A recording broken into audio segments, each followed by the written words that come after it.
Notre enquête maintenant sur les avis de consommateurs sur Internet. Ils sont devenus une référence pour choisir un produit ou un service, notamment un hôtel ou un restaurant. Vous en avez sans doute l'expérience, la pratique est très répandue. Mais que valent-ils vraiment? Eh bien, voici la réponse. Beaucoup d'entre eux sont tout simplement des faux, fabriqués par les marques ou les établissements eux-mêmes. C'est le dossier de cette édition. Il est signé Hakim Abdelkalek, Arnaud Jacques, avec notre bureau à Londres. Des superlatifs pour parler machine à laver, téléphone portable, chambre d'hôtel. Sur la toile, les Français donnent leur avis sur tout. Des jugements qui influencent les millions d'internautes consommateurs. Seulement voilà, une partie de ces avis sont complètement bidons, écrits de toutes pièces par des agences de communication payées par les marques. Myriam préfère rester anonyme pour des raisons de confidentialité vis-à-vis de son employeur. Sa mission, rédiger des faux avis subtils pour éviter d'éveiller le soupçon. On écrit de préférence avec une ou deux fautes d'orthographe. Pas trop pour que ça reste compréhensible, mais suffisamment pour que ce soit crédible.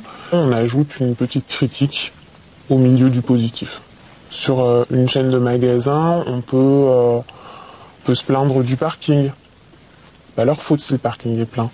Sur un produit, on peut se plaindre qu'on l'a attendu longtemps. Dans ce cas-là, c'est le site qui l'a vendu qu'on met en cause, pas le produit en lui-même. Alors jusqu'où vont ces agences de communication? Nous sommes au salon du commerce en ligne. Ici on parle ciblage, réputation, buzz marketing. Nous nous présentons comme le propriétaire d'un restaurant qui souhaite avoir des faux avis sur Internet. Mais l'un des exposants, filmé en caméra cachée, nous propose bien mieux. Des faux blogs qui ont l'apparence des vrais. Si vous voulez ce genre de choses, je préférerais comme les autres, on va vous monter un réseau de blogs, d'accord ? On va faire passer de l'information qui est vraiment au cœur de votre stratégie de restaurant, des articles qui sont écrits par nous-mêmes. Vous avez la possibilité ensuite, dans un web social, de le diffuser. C'est même ce qu'on fait, c'est notre cœur de métier. Des faux blogs, des faux avis, pour assurer la réputation d'une marque ou d'un vendeur. Une belle machine, mais qui parfois s'enraye. Mélanie Godefroy a joué les grains de sable. Il y a quelques mois, elle achète un accessoire de téléphone sur Internet qu'elle ne reçoit jamais. Elle se fait rembourser, mais elle poste quand même un avis négatif sur le vendeur. Il m'a renvoyé un message suite à ce commentaire négatif en me proposant un marché. Si j'acceptais de changer ce commentaire négatif en commentaire positif, il me remboursait la somme une deuxième fois. Et donc vous avez eu l'impression qu'il essayait d'acheter un avis? Ah, totalement. Totalement. Il a complètement essayé d'acheter mon commentaire positif.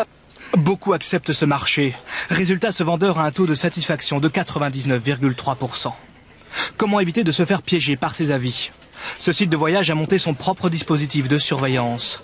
Des modérateurs postent un signal d'alerte lorsqu'il y a un doute. Des personnes ou des entités ayant un lien avec cet établissement ont essayé de manipuler les avis de voyageurs et ou notre indice de popularité. L'avis va passer par un système de filtre informatique. On en a plus de 25 qui vont nous permettre de discerner d'éventuels avis frauduleux ou des propos tendancieux. Je ne peux pas rentrer dans tout le détail de nos processus. Il y a quand même là-dedans certaines choses que nous souhaitons garder confidentielles, justement pour que les gens ne puissent pas abuser le système. Mais leur système est-il suffisant? Dans ses locaux parisiens, Timothée Delettre a lui aussi investi ce secteur. Son idée est simple, en finir avec les avis anonymes. Vous avez accès à un réseau d'experts sur tout un tas de sujets de consommation qui peuvent vous conseiller et en lesquels vous pouvez avoir confiance parce que d'une part, ils sont identifiés sous leur vrai nom et que d'autre part, c'est la communauté qui a fait en sorte qu'ils deviennent des experts de confiance sur le site. À son âge, certains créaient Facebook. Reste à voir si son site aura autant de succès et si les consommateurs auront confiance en lui.